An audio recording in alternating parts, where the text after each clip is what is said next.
दोस्तों, आज आपके सामने एक नई क्लास, नए जुनून, नए कोर्स के साथ आने वाले विगत वर्षों में बोर्ड परीक्षा को नजदीक एक नई कोर्स के साथ नया कोर्स के साथ आपके साथ बताएंगे कि आपको किन किन टॉपिकों पर विशेष ध्यान देना है, किन टॉपिकों पर इग्नोर थोड़ा करना है, किन टॉपिकों पर आपको ज्यादा फोकस करना है।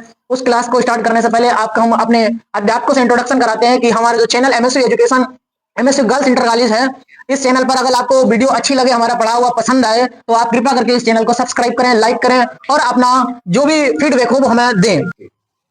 फीडबैक के साथ साथ आज आप अपने मेन अध्यापकों से परिचय कराते हैं। अध्यापक तो और भी हैं, पर अभी मुख्य तौर पर इन्हीं अध्यापकों से आपको पढ़ना होगा और नए नए अध्यापकों को लाते रहेंगे जैसा आप फीडबैक देते रहेंगे। आजम खान जो है वो हमारे इंग्लिश टीचर है। आपको इंग्लिश ऐसे घोल के पिलाएंगे जानो, आपको याद करना पढ़ना कोई जरूरत नहीं पड़ेगी, क्योंकि ये हमारे एक्सपर्ट टीचर है। आपसे आपको इंग्लिश पढ़ाएंगे कि आपको लगेगा कि वास्तव में मैंने कभी इंग्लिश किसी टीचर से पढ़ी थी। इसके बाद आएगा विकास कुमार, जो मैं ही हूँ। आपको हम साइंस पढ़ाएंगे, साइंस इस अंदाज में पढ़ाएंगे कि आपको लगेगा कि इससे पहले मैंने साइंस कहीं पढ़ी ही नहीं थी। पहली बार आपको हम इतनी सरल भाषा में साइंस पढ़ाएंगे कि साइंस लगेगा कि वाह क्या साइंस है। इसके बाद मेरे प्रिय गुरु नाजिम सर आपको एसएसटी पढ़ाएंगे, यानी कि सामाजिक विज्ञान पढ़ाएंगे। सामाजिक विज्ञान के अंतर्गत जो 10th का सिलेबस, 12th का सिलेबस, इससे रिलेटेड जो आप कंपटीशन लेवल के आप करना चाह रहे हो, उन एग्जाम में जो भी क्वेश्चन पूछे जाएंगे, तो आपको उस अंदाज में पढ़ाएंगे कि आपको लगेगा कि इससे पहले एसएसटी जो मैंने पढ़ी थी वो किसी अलग अंदाज से पढ़ाई गई थी। जो नाजिम सर जो आपको पढ़ाएंगे वो एसएसटी आपको पता लगेगी। एसएसटी आने वाले विगत वर्षों में जितने भी क्वेश्चन आएंगे नाजिम सर के जो द्वारा पढ़ाई गई एसएसटी, उसे बाहर एक भी क्वेश्चन आपका अपना सब्जेक्ट साइंस पढ़ाते हैं। और आपको एक और अच्छी सी बात बता दें कि आपको किसी भी प्रकार का डाउट हो किसी भी सब्जेक्ट में, जो ये सब्जेक्ट लिखे सिर्फ इसी सब्जेक्ट में, इनके अलावा भी यदि आपको किसी भी प्रकार का डाउट लग रहा हो तो दिए गए नंबरों पर आप कांटेक्ट कर सकते हैं, मैसेज के द्वारा बता सकते हैं। उनका डाउट आपको वीडियो के माध्यम से या अन्य किसी जो माध्यम हमारे पास उपलब्ध होगा उस माध्यम से आपके डाउट को क्लियर करेंगे। तो हमारा सब्जेक्ट, जैसा कि आपको पहले मैंने परिचित करा दिया है कि मैं अपने साइंस सब्जेक्ट को पढ़ाएंगे, तो आप साइंस पढ़ाते हैं। साइंस साइंस को विज्ञान बोलते हैं, विज्ञान।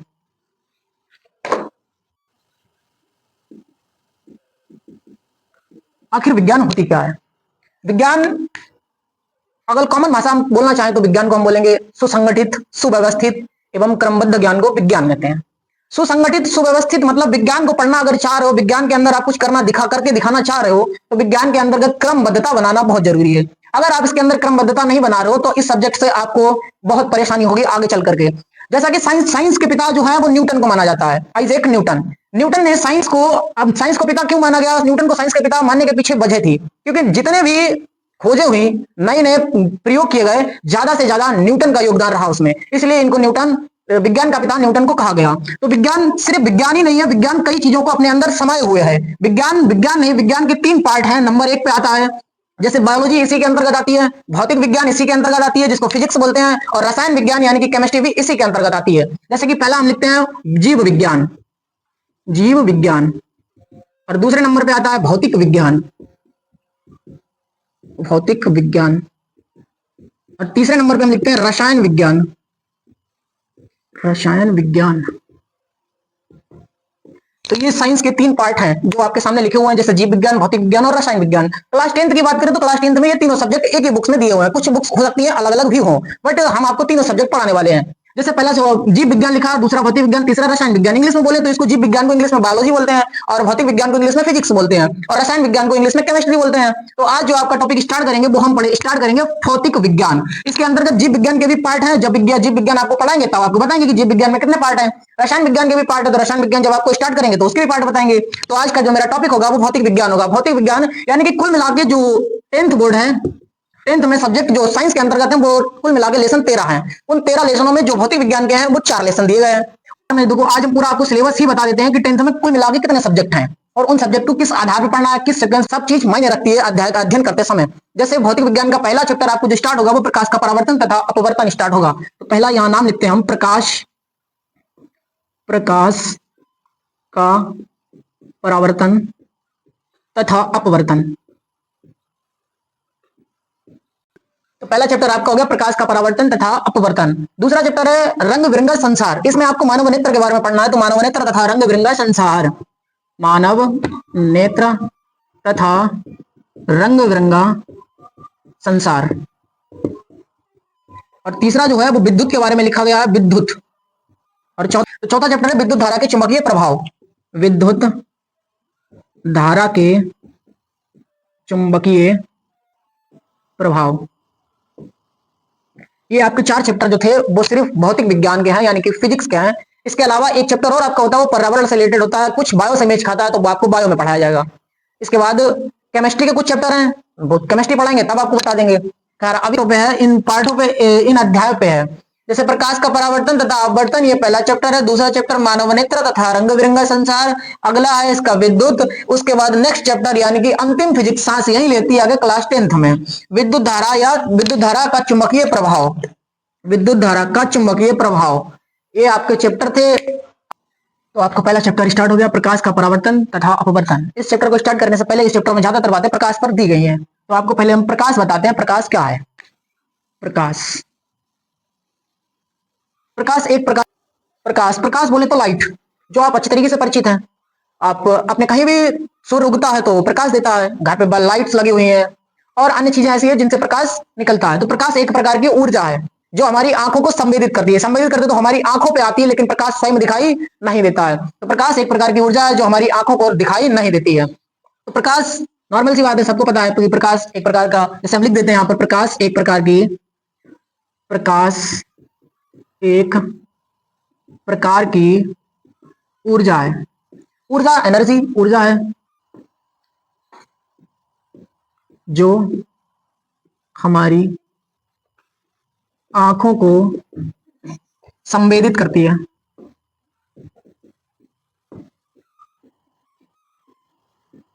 परंतु प्रकाश स्वयं दिखाई नहीं देता है, बल्कि प्रकाश द्वारा हमें वस्तुएं दिखाई देती हैं।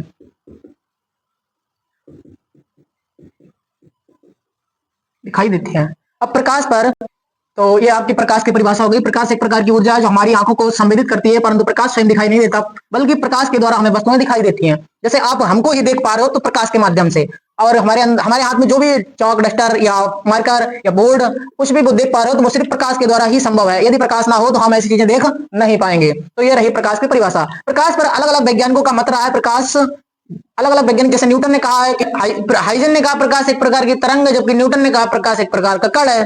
बल्कि इन लोगों ने सिद्ध भी किया है। सिद्ध करने के पीछे भी इनका रीजन है, सबने अपना अपना तर्क दिया। उस तर्क के आधार पर आज प्रकाश को दोनों माध्यम मान लिया गया। प्रकाश एक प्रकार की तरंग भी है और प्रकाश एक प्रकार का कण भी है। तो निर्वात में जो प्रकाश की चाल होती है, निर्वात में प्रकाश की चाल जो होती है वो 3 में गुणे 10⁸ मीटर प्रति सेकंड होती है। निर्वात में प्रकाश की चाल 3 में गुणे 10⁸ मीटर प्रति सेकंड होती है। तो ये आपका रहा प्रकाश। इसके बाद अगली हेडिंग हम आप डालते हैं परावर्तन। अब आपको बताएंगे कि क्लास 10th में जिस चीज का यूज है, जिस चीज से क्वेश्चन बनेंगे, वो क्वेश्चन अब यहां से स्टार्ट होंगे। तो इसको हम हटाते हैं, हेडिंग डालते हैं प्रकाश का परावर्तन। प्रकाश का परावर्तन क्या होता है? प्रकाश का परावर्तन, प्रकाश का परावर्तन जैसे कि कहीं से प्रकाश की किरण आएगी, उसको आप अपने हिसाब से जहां भेजना चाह रहे हो वही होगा प्रकाश का परावर्तन। जैसे एक माध्यम से जो आने वाली जो प्रकाश की किरण होती है किसी चीज से टकरा के उसी माध्यम में जब वापस चली जाती है उसको बोलते हैं प्रकाश का परावर्तन। परिभाषा अगर इसकी लिखना चाहोगे तो परिभाषा भी लिख सकते हो। जब प्रकाश किसी चिकने या पॉलिशदार तल पर आपतित होती है तो प्रकाश का अधिकांश भाग उसी माध्यम में वापस लौट जाता है। प्रकाश चिकने या पॉलिशदार तल पर टकराकर उसी माध्यम में लौट जाने की घटना को प्रकाश का परावर्तन कहते हैं। अगर इसको लिखना चाहो तो लिख सकते हो।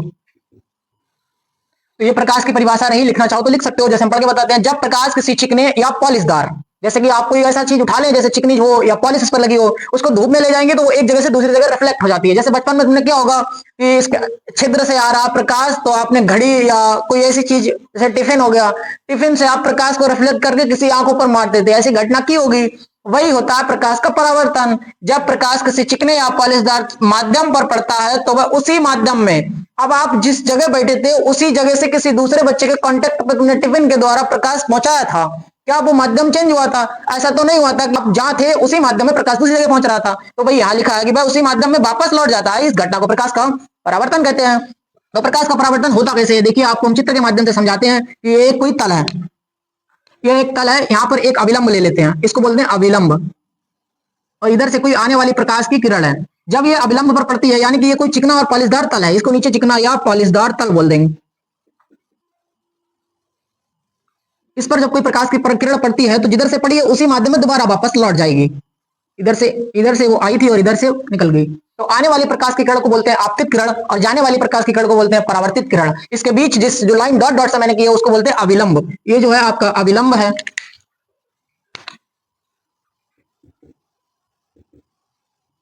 और इस वाली किरण को बोलते हैं आपतित किरण, यानी कि आने वाली किरण, आपतित किरण।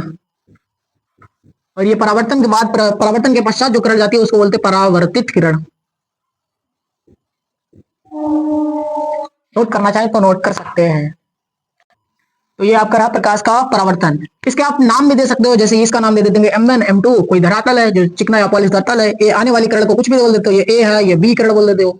इसको कोई पॉइंट बोल के O बोल दो, क्योंकि अविलंब है, अविलंब से टिकट का जो किरण आई है वो टकरा के कहीं दूसरे उसी माध्यम वापस लौट के जाएगी। तो जाने वाली किरण को परावर्तित किरण और आने वाली किरण को आपतित किरण बोलते हैं। इनके बीच जो कोण बनता है वो अविलंब, ये जो लाइन खींची है इसको बोलते हैं अविलंब। इसके और इसके जो आने वाली किरण और अविलंब के बीच जो कोण बनता है उसको बोलते हैं आई। और अविलंब और परावर्तित किरण के बीच जो कोण बनता है उस कोण को बोलते हैं आर। यहां से आप परावर्तन के दो नियम भी आपको बताएंगे, अगर इसको समझ में आया हो तो। परावर्तन, प्रकाश के परावर्तन के दो नियम हैं, उन नियमों को हम आपको समझाते हैं। ये नियम इन्हीं चित्रों से बने हुए नियम है, कोई ज्यादा हार्ड नहीं है। जैसे कि ये कोण आई और ये कोण आर है, इसको अगर लिखना व्याख्या करनी पड़ जाए कि कोण आई को व्याख्या करो, तो व्याख्या कैसे करोगे कि आपतित किरण तथा अविलंब के बीच बने कोण को आपतन कोण कहते हैं। और अगर परावर्तन कोण का मान पूछ लिया, परिभाषा पूछ ली जाए, तो उसको क्या करेंगे, ये जो बीच में लाइन खींची है इसको बोलेंगे अविलंब। अविलंब।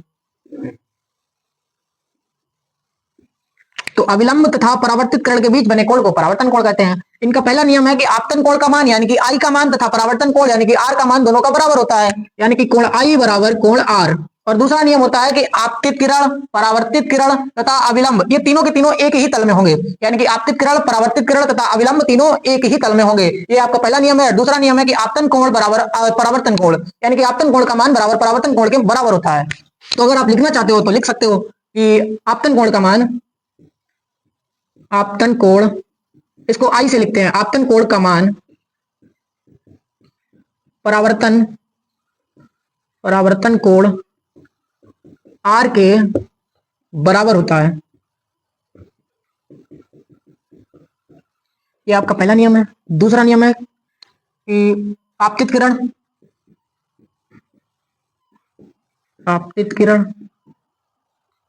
परावर्तित किरण,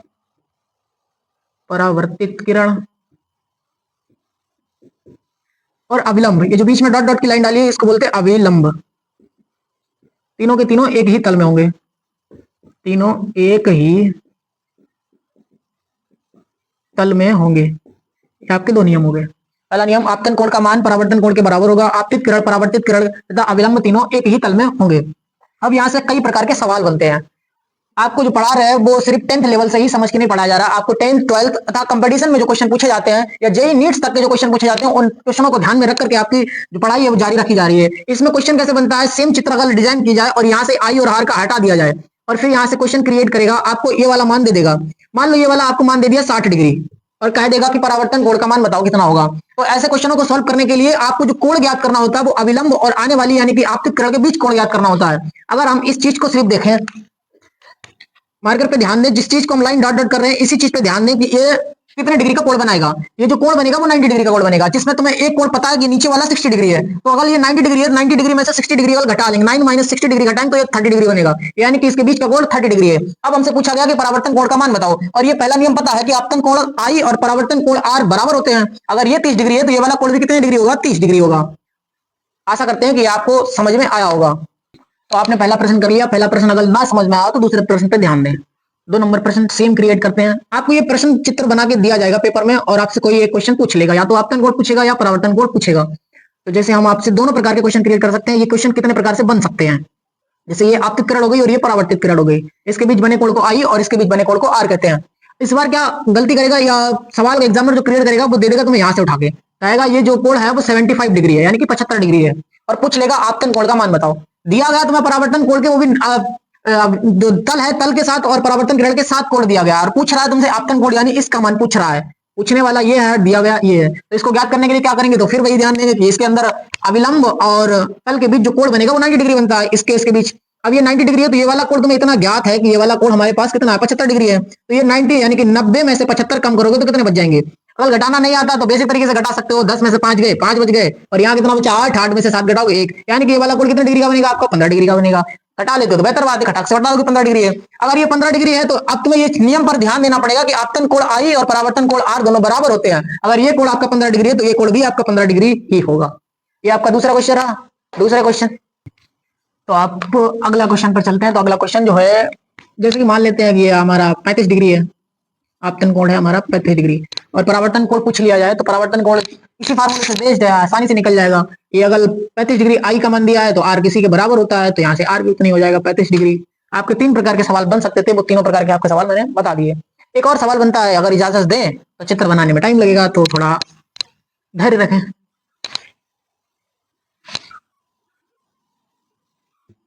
तो प्रिय मित्रों, आप ये क्वेश्चन है, दिया गया कि दिए गए चित्र में अगर एक्स वाई किरण ए बी से टकराती है, ये रहा आपका ए और ये बी, ये आपका एक कोई तल है, इससे कोई प्रकाश की किरण टकराती है। तो पूछ रहा है ए सी के टकराने के बाद उसकी दिशा क्या होगी, यानी कि इससे जो टकरा रही है अब ये इसके साथ टकरा जाएगी तो उसकी दिशा क्या हो जाएगी किरण में। तो देखो, इधर से आने वाली प्रकाश की किरण अगर हम इतना छिपा लें तो ये वही बन गया आपतन कोण और परावर्तन कोण। तो इधर से आने वाली प्रकाश की किरण इधर भागेगी। अब इधर भी तो मैंने किसी ना किसी पॉलिशदार दर्पण को लगा रखा है, तो इधर से टकराने के बाद अब ये इधर भागेगी। तो हमसे पूछ रहा है कि उसकी दिशा किधर होगी। किरण आ तो अंदर की रही, अंदर की ओर आ रही थी, लेकिन जा किधर की ओर, बाहर की ओर जा रही है। तो ऑप्शन में दिया है कि एक्स वाई के समांतर विपरीत दिशा में, एक्स वाई के समांतर उसी दिशा में। क्या ये एक्स वाई के उसी दिशा में आ रही है, तो ऐसा तो नहीं दिख रहा है। एक्स वाई के विपरीत दिशा में दिख रहा है, आ तो अंदर की ओर रही है, जा बाहर की ओर रही है। तो इसका जो सही आंसर होगा वो ये वाला होगा, क्योंकि इसमें दिया है कि एक्स वाई के समांतर विपरीत दिशा में होगी। तो यही क्वेश्चन इससे बन सकते हैं, और भी क्वेश्चन कही है। प्रकाश के परावर्तन का आपके बारे में बताते कि प्रकाश का परावर्तन कहाँ कहाँ यूज होता है, आखिर ये किया ऐसा क्यों गया, क्यों वैज्ञानिकों ने ऐसा कर दिया। तो पहला इसका प्रकाशीय गेज परावर्तन के सिद्धांत पर कार्य करता है। प्रकाशीय जो गेज होते हैं वो प्रकाश के परावर्तन पर सिद्धांत पर कार्य करते हैं। प्रकाश का परावर्तन का जो सिद्धांत है, जो 2 नियम है, उन 2 नियमों पर प्रकाशीय गेज कार्य करता है। दूसरा इसका उपयोग होता है पेरिस्कोप में समतल दर्पण होते हैं। पेरिस्कोप आपने देखा होगा कि समुद्री पनडुब्बियां जो होती हैं उसमें जो सैनिक होते हैं वो समुद्र के अंदर रहते हैं, वो ऊपर दुश्मन को समझ लेते हैं कि दुश्मन हमारा जहाज दुश्मन से कितनी दूरी पर है, कितनी दूरी से हमें क्या वार करना है या नहीं करना है। तो वो प्रकाश पेरिस्कोप में समतल दर्पण जो होते हैं उनकी सहायता से वो देख सकते हैं। अच्छा, पेरिस्कोप जो होता है उसमें जो दर्पण लगे होते हैं, उन दर्पणों का जो एंगल होता है, उस एंगल के बारे में पता करना होता है कि ये एंगल लगे कितने डिग्री पर होते हैं। तो पेरिस्कोप में दर्पण जो लगे होते हैं वो 45 डिग्री पर लगे होते हैं, यानी कि 45 डिग्री पर लगे होते हैं। और 45 डिग्री पर पता आपको हो रहा है कि 45 डिग्री पर अगर कोई वस्तु फेंकते हो तो वो बहुत दूर भी जाती है। तो ये एंगल वैसे भी विशेष महत्व रखता है। 4 नंबर पर जैसे नंबर है, चांदी प्रकाश का सबसे अच्छा परावर्तक है। चांदी एक धातु है, वो धातु जो होती है वो प्रकाश का सबसे अच्छा परावर्तक होती है, परावर्तन सबसे ज्यादा उसी पर होता है, यानी कि चांदी पर। और ये विद्युत का सबसे अच्छा सुचालक, चांदी प्रकाश का सबसे अच्छा परावर्तक है, चांदी विद्युत का सबसे अच्छा सुचालक भी है। तो ये चांदी, इस पर कोई प्रकाश पड़ता है तो ये सबसे अच्छी तरीके से उसको बिना कुछ अवशोषित किए हुए उतनी ही मात्रा में बाहर परावर्तित कर सकता है। दूसरा है, इसलिए दर्पण पर जो चांदी की कलाई की जाती है, दर्पण जो लगा घर में जो चेहरा देखते हो, उन दर्पणों पर तो इतनी महंगी धातु का लेप तो नहीं कराया जाएगा, क्योंकि इतनी महंगी अगर धातु का लेप कराएंगे तो आप जो दर्पण खरीदते हो वो 10-20 रुपए में मिल जाता है, वो आपको आसानी से उपलब्ध भी नहीं कराया जा सकता है। तो उस पर तो ये लेप नहीं होता, लेकिन महंगे दर्पणों पर इसका लेप कराया जाता है। इसीलिए देखा होगा कि जो घर पे तुम आप जो फेस देखते हो, उस फेस में जो अगर आप फेस देखोगे तो उस फेस में देखने पर एक अलग इमेज दिखेगी, और जिसपे चांदी का लेप होगा उस पर अगर आप अपना चेहरा देखते हो तो उसमें एक साफ क्लियरिटी दिखाई देती है, किसी प्रकार की उसमें समस्या नहीं आएगी। अगला है कि जो लेप होता है वो किसका लेप होता है, तो AgNO3, AgNO3, इसको सिल्वर नाइट्रेट बोलते हैं। और 6 नंबर में है, प्रकाश के परावर्तन के समय तीव्रता, जो तीव्रता होती है और आयाम, प्रकाश के परावर्तन के समय तीव्रता और आयाम में कमी आती है, ये चीज बढ़ती नहीं है, घट जाती है, जबकि तरंगदैर्घ्य आवृत्ति नहीं बदलती है। तो चौथा पॉइंट विशेष है, इसको ध्यान रखना कि प्रकाश के परावर्तन के समय तीव्रता तथा आयाम में कमी हो जाती है, जबकि तरंगदैर्घ्य और आवृत्ति नहीं बदलती है। अगर आप नोट करना चाहें तो वीडियो को रोक करके नोट कर सकते हैं। तो ये आखिरी क्वेश्चन है इस सब्जेक्ट का। आप जितने भी प्रश्न थे वो करा दिए हैं, कुछ भी बन सकते हैं तो भी बता देंगे जो भी बनेंगे। तो प्रकाश के परावर्तन के नियम सदैव सत्य होते हैं। क्वेश्चन ये पूछा गया कि प्रकाश का परावर्तन का जो नियम होता है वो सदैव किस चीज के लिए सत्य होगा। जैसे पहला ऑप्शन दिया केवल अवतल दर्पण के लिए, आखिर दर्पण अगला टॉपिक है, अगले टॉपिक पे पढ़ाएंगे, बट यहाँ से क्वेश्चन परावर्तन से बना हुआ तो इसलिए क्वेश्चन यहाँ से उठा लिया। केवल अवतल दर्पण के लिए सत्य है, केवल उत्तल दर्पण के लिए सत्य है, केवल समतल दर्पण के लिए सत्य है, और डी ऑप्शन में दिया इन सभी में। तो हमारा डी ऑप्शन करेक्ट होगा, क्योंकि परावर्तन के नियम कहीं भी जितने भी प्रकार के दर्पण होते हैं उन सब पे फॉलो करता है। तो परावर्तन के नियम जितने भी हैं वो, इसका आंसर जो है वो डी ऑप्शन सही है, इनमें से सभी पर सत्य होगा। एक चीज और होती है जैसे पारदर्शी, पारदर्शी, और एक होता है अपारदर्शी, और एक होता है पारभाषक। पारभाषक, ये चीजें क्या होती हैं? देखो, पारदर्शी जो होता है, प्रकाश आर पार हो जाएगा, प्रकाश आर पार होना, प्रकाश का एक जगह से दूसरी जगह आसानी से निकल जाना बिना क्षय हुए, तो प्रकाश का आर पार होना, प्रकाश का यानी कि वो वस्तु कैसी होगी? पारदर्शी। जैसे कि आप लेंस ले सकते हो, लेंस में क्या होगा कि एक जगह से अगर दूसरे एक से किसी एक स्थान से दूसरे स्थान पर देख सकते हो, पारदर्शी कांच हो जाएगी आपकी। तो ऐसी कई वस्तुएं हैं जो पारदर्शी होती हैं, जिनसे आप एक जगह से दूसरी जगह आसानी से देख सकते हो। और एक अपारदर्शी होता है, अपारदर्शी में क्या होता है? प्रकाश जो होता है वो एक ही चीज से निकलेगा और दूसरी जगह नहीं जा पाएगा, प्रकाश का मतलब अवरोध हो जाएगा, प्रकाश निकल नहीं पाएगा, इसमें निकल जाता है और इसमें नहीं निकलता है। तो इसमें प्रकाश का जो होता है वो अवरोध हो जाता है और इसमें प्रकाश एक जगह से दूसरी जगह आसानी से निकल जाएगा। पारभाषक में क्या होता है? पारभाषक में प्रकाश निकलेगा पर पूर्ण रूप से प्रकाश नहीं निकलता है, इसमें धुंधला दिखाई देता है। प्रकाश कैसा दिखाई देगा? प्रकाश धुंधला निकलेगा, इसमें से कम कम निकलेगा, मतलब हल्का हल्का निकलेगा, प्रकाश हल्का हल्का निकलेगा। इसके एग्जांपल में आप लिख सकते हो कागज, कागज को लो और इसको तेल में भिगो दो, किसी भी प्रकार का तेल हो उसमें भिगो दो और उसको फिर उसके बाद देखो, तो आप देखोगे कि उसमें दिखाई तो दे रहा है बट धुंधला दिखाई दे रहा है, साफ नहीं दिखाई दे रहा है। तो ये तीन चीजें थी जो मैंने बता दी। अब इसके बाद ये परावर्तन से जितने भी क्वेश्चन बन सकते थे, जैसे भी बनाए जा सकते थे, सब आपको करा दिए हैं। अगर इन चीजों को आपने ध्यानपूर्वक पढ़ा, क्लास में कंटिन्यूटी अपनी बनाए रखी और किसी प्रकार का भगाया ना, ध्यान अगर दिया तुमने, तो आपको ये टॉपिक समझ में आया होगा, क्योंकि इससे इसी प्रकार के इतने ही बोर्ड परीक्षा में सवाल बनाए जा सकते हैं। और अगर कोई कंपटीशन लेवल पर अगर एग्जाम देना चाह रहे हो तो उससे भी संबंधित मैंने कई क्वेश्चन करा दिए हैं जो आपको आगे सहायता करेंगे, समझ में आएंगे। तो ये क्वेश्चन वही थे जो मैंने करा दिए। अगर ये क्वेश्चन पसंद आए, ये वीडियो पसंद आए, तो हमारे चैनल को लाइक करें, सब्सक्राइब करें और ज्यादा से ज्यादा अन्य बच्चों को भी बताएं कि वहां पढ़ाई होती है। पढ़ाई सिर्फ पढ़ाई है, नो बकवास, केवल पढ़ाई, पढ़ाई ही आपको आगे ले जाएगी, पढ़ाई ही सब कुछ है। अगर पढ़ोगे, आज मेहनत दोगे, समझ हर चीज का एकदम कंटिन्यूटी अपनी बनाए रखोगे, तो आगे आपको सफलता मिल जाएगी। अगर आप आज ठीक से नहीं पढ़ रहे हो तो दिक्कत हो जाएगी। तो यही हमारे जो चैनल है एमएसयू गर्ल्स इंटर कॉलेज है, उस पर आपको एक वीडियो डेली मिलेगी, वो भी साइंस से रिलेटेड। अन्य सब्जेक्ट का भी डेली डेली वीडियो आएगा, लेकिन मेरे सब्जेक्ट से एक वीडियो आपको डेली मिलेगी। तो आप ध्यान दें कि जो वीडियो है वो एक निश्चित समय पर आएगी। हो सकता है कि रात्रि समय में ही वो वीडियो आए, तो रात्रि को ही आप, जरूरी नहीं कि रात्रि में ही देखें, आपको जब समय मिले तब आप देख सकते हो। आप भी देखो और अपने सहपाठियों को भी बताओ, क्योंकि सफलता सिर्फ आपको ही नहीं लेनी है, आपके सहपाठियों को भी सफलता लेनी है। तो उनको भी ये चीज बताओ कि वहां पढ़ाई होती है, नो मतलब बकवास किसी भी प्रकार की नहीं। जैसे कि आपने देखा होगा क्लास में सिर्फ मैंने पढ़ाया, उसके अलावा किसी फालतू बात को नहीं किया है। तो जितनी बातें परावर्तन से संबंधित थी वो मैंने पूरी बातें बता दी, इनको आप ध्यान में पढ़ें। तो मेरे प्रिय छात्रों, ये आपके अंतिम क्लास यहीं से मतलब ये क्लास समाप्त होती है। अगली क्लास नेक्स्ट पार्ट इसका आएगा, तो आप वहां पर एक नया टॉपिक के साथ हम आपको आपके सामने होंगे। अगर हमारी क्लास पसंद आई हो तो क्लास को लाइक करें, चैनल को सब्सक्राइब करें, और आपको जो चीजें समझ में नहीं आई हो तो उसका फीडबैक भी हमें कमेंट के माध्यम से दे सकते हैं, जिससे हम अगली वीडियो में वो चीजें डिफाइन कर सकें। तो आपने अगर मेहनत की है, चीजें देखी हैं, तो आपको वीडियो जरूर समझ में आई होगी। अगला वीडियो अगले पार्ट पे आएगी, तब तक के लिए आप इंतजार करें। टाटा बाय बाय।